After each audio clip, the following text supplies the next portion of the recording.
എൻ്റെ സുജ എൻ്റെ പൈസ വന്നിട്ട് ചെന്നൈയിൽ വന്ന് തടഞ്ഞു കിടന്നു. അയ്യോ, ഞങ്ങള് വീട്ടിലെ പട്ടിക്ക് കൂട് കെട്ടാന്നും പറഞ്ഞ് യൂട്യൂബ് വരുമാനത്തിന്റെ എടുത്ത് പൈസ എടുത്ത് കയ്യിലിരുന്ന പൈസ എല്ലാം കൂടെ എടുത്ത് കൂടും കെട്ടി അവസാനം പെരുന്നാളായിട്ട് ചെലവിനും പൈസ ഇല്ലാത്ത അവസ്ഥയായി. അതെന്ത് പറ്റിയെന്ന് ചോദിച്ചാൽ, അത് ഷിഫ്റ്റ് കോഡ് നമ്മൾ കൊടുക്കുമ്പോഴത്തേക്ക് അത് കറക്റ്റായിട്ട് ഷിഫ്റ്റ് കോഡ് എന്നും പറഞ്ഞൊരു സാധനമുണ്ട്. അത് കൊടുക്കുമ്പം അത് കറക്റ്റായിട്ട് ചോദിച്ച് മനസ്സിലാക്കി വേണം കൊടുക്കാൻ.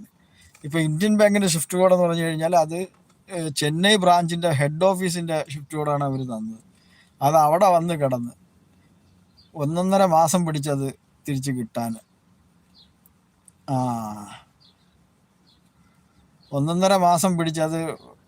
പിന്നെ ജോൺസി ഇമെയിൽ അയച്ച് യൂട്യൂബിന് അവർ പറഞ്ഞു യൂട്യൂബിൻ്റെ ഭാഗത്തുനിന്ന് യാതൊരു കുഴപ്പമില്ല, എല്ലാം ക്ലിയറായി അവർ അയച്ചിട്ടുണ്ട്. നമ്മൾ കൊടുത്ത ഷിഫ്റ്റ് കോഡിനനുസരിച്ച് അവർ അയച്ചിട്ടുണ്ട്.